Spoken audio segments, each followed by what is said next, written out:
Assalamualaikum warahmatullahi wabarakatuh. Kami dari kelompok 6 akan memaparkan materi tentang logistik dalam pemasaran Islam. Untuk anggotanya sendiri itu terdiri dari saya, Lafridin Wibowo dengan NIM 02. Saya Irena Anjani dengan NIM 031. Saya Neila Sitaryani dengan NIM 53.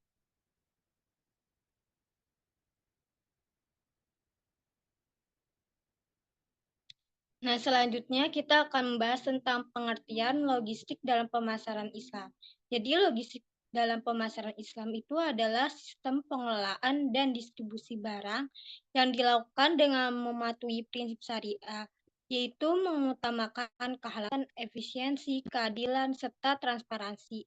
Nah, di proses ini itu mencakup semua aktivitas dari pengadaan bahan baku, produksi, penyimpanan, transportasi, hingga distribusi yang harus memenuhi standar Islami. Nah, tujuannya itu untuk menjamin bahwa produk yang didistribusikan itu harus tetap halal dan berkualitas, serta menghindari setiap bentuk penipuan atau eksploitasi yang bertentangan dengan prinsip-prinsip Islam. Nah, di sini ada prinsip logistik dalam pemasaran Islam. Nah, yang pertama itu bahan bakunya harus jelas sumbernya dan diperolehnya itu harus secara dengan halal. Nah, terus yang kedua ada produk halalnya itu harus dipisahkan dan diberi label yang jelas dari produk non halal agar tidak terkontaminasi. Nah, terus juga yang ketiga ada kebersihan dan sanitasi fasilitas, peralatan serta kendaraan harus terjaga sesuai standar syariat Islam. Nah, terus distribusinya harus tepat waktu dan juga menjaga kualitas produknya. Terus selanjutnya ada dokumentasinya harus lengkap dan traceability diperlukan untuk menjamin transparansi dan akuntabilitas.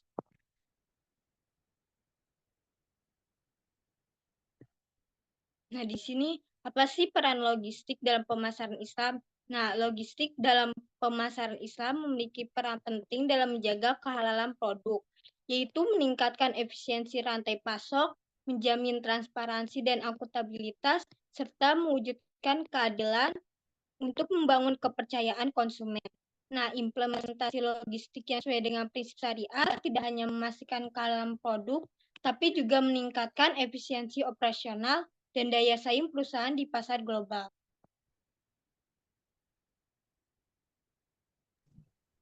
Oke, selanjutnya itu ada komponen utama logistik dalam pemasaran Islam. Yang pertama itu ada transportasi.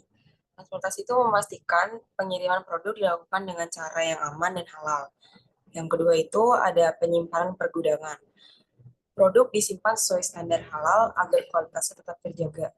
Yang ketiga itu ada manajemen persediaan. Mengelola stok barang agar tidak terjadi kekurangan atau kelebihan produk. Selanjutnya, yang keempat itu ada manajemen material, mengatur bahan baku dan proses produksi sesuai prinsip syariah. Yang kelima itu ada penjadwalan produk, mengatur waktu produksi dan distribusi agar tepat waktu dan efisien. Yang keenam atau yang terakhir adalah layanan pelanggan, memberikan pelayanan yang jujur, adil, dan sesuai nilai-nilai Islam.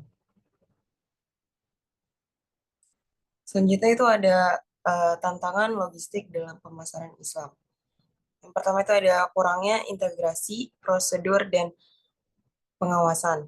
Sertifikasi produk halal antara MUI dan lembaga terkait lainnya belum terintegrasi dengan baik. Yang kedua itu ada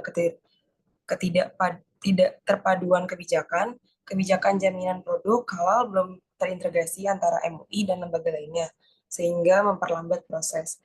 Ketiga itu ada keterbatasan regulasi, kurangnya regulasi yang mendukung pengembangan logistik halal yang berdampak pada perkembangan industri ini. Selanjutnya itu yang keempat ada sumber daya manusia yang terbatas, masih terbatasnya jumlah tenaga ahli di bidang logistik halal yang berkompeten untuk mendukung pengembangan industri ini. Yang terakhir itu ada kurangnya kepedulian masyarakat. Ketidaktahuan sebagian besar masyarakat dan kurangnya kecenderungan untuk peduli terhadap pentingnya logistik halal. Hal ini memerlukan peran serta dari para pemangku kepentingan termasuk pemerintah, akademisi, pelaku ekonomi, asosiasi, dan organisasi sosial.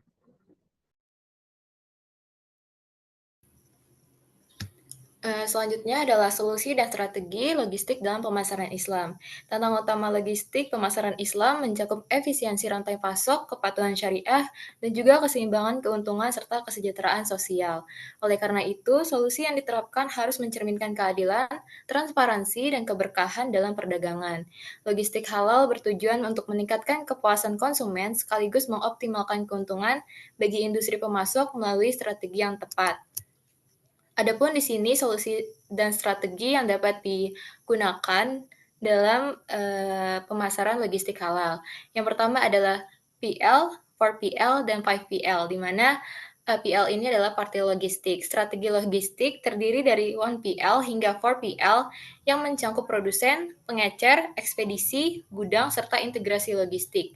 Pendekatan 5PL ini merupakan inovasi paling terbaru yang didorong oleh kolaborasi, teknologi informasi, dan juga perubahan layanan logistik. Yang kedua adalah meningkatkan kepatuhan terhadap standar halal dengan cara membangun rantai pasok halal yang transparan dan sertifikasi di semua tahap logistik. Yang ketiga adalah dengan meningkatkan kesadaran dan pemahaman bagi para pelaku bisnis. Mengadakan pelatihan dan seminar bagi pelaku bisnis mengenai betapa pentingnya hal logistik dalam penerapannya dalam pemasaran Islam. Yang terakhir adalah kemudian yang keempat adalah optimalisasi distribusi dan transportasi, di mana dengan memanfaatkan logistik berbasis syariah seperti skema wakalah bil ujrah atau jasa titipan berbayar untuk sistem distribusi yang sesuai dengan prinsip Islam. Kemudian ada pun studi kasus yang kami angkat di sini adalah Kanex gandeng shipper bangun layanan logistik halal. Industri halal terus berkembang pesat terutama di Indonesia yang memiliki populasi muslim terbesar di dunia. Namun salah satu tantangan utama dalam pemasaran produk halal adalah logistik yang masih belum sepenuhnya memenuhi standar syariah. Untuk mengatasi hal ini, Kenex atau Komite Nasional Ekonomi dan Keuangan Syariah bekerja sama dengan Shipper, sebuah perusahaan teknologi di bidang logistik, untuk membangun layanan logistik halal yang bertujuan untuk membantu para UMKM dalam mendistribusikan produk halal secara efisien dan sesuai syariah. Pertanyaan dari studi kasus ini dan juga apa sih yang bisa diteliti, yaitu mengapa Kenex melakukan kerjasama dengan Shipper untuk membangun layanan logistik halal. Alasannya yang pertama adalah untuk mendukung pertumbuhan industri halal nasional. Kanex sebagai lembaga yang mengembangkan ekonomi dan keuangan syariah ingin memastikan bahwa seluruh rantai pasok produk halal berjalan sesuai dengan syariah karena masih kurangnya infrastruktur halal logistik yang dapat menjamin produk tidak terkontaminasi dengan produk non-halal.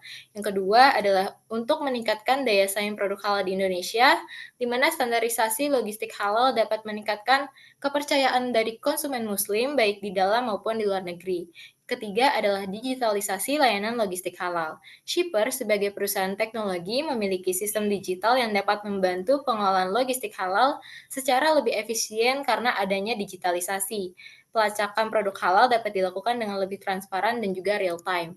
Kemudian kesimpulan dari studi kasus tersebut adalah kerjasama antara Kenex dan Shipper dalam membangun layanan logistik halal merupakan salah satu langkah strategis dalam memperkuat ekosistem industri halal di Indonesia. Inisiatif ini bertujuan untuk menyediakan sistem distribusi yang lebih efisien, aman, dan sesuai dengan prinsip syariah, khususnya bagi UMKM yang sering menghadapi kendala dalam pengiriman produk halal. Dengan adanya layanan logistik halal yang terstruktur dan terdigitalisasi, diharapkan produk halal dapat lebih terjamin kualitas dan kehalalannya sepanjang rantai pasok dari UMKM ataupun produsen sampai ke tangan konsumen. Kemudian UMKM mendapatkan akses yang lebih mudah dan terjangkau dalam distribusi produk halal. Selanjutnya, meningkatkan daya saing industri halal di Indonesia, baik di pasar domestik maupun internasional. Dan yang terakhir adalah untuk mendorong digitalisasi logistik agar lebih transparan dan juga efisien. Berikut adalah daftar pustaka yang kami gunakan dalam menyusun PPT ini. Mungkin itu saja yang dapat kami sampaikan. Kurang lebihnya mohon maaf. Wassalamualaikum warahmatullahi wabarakatuh.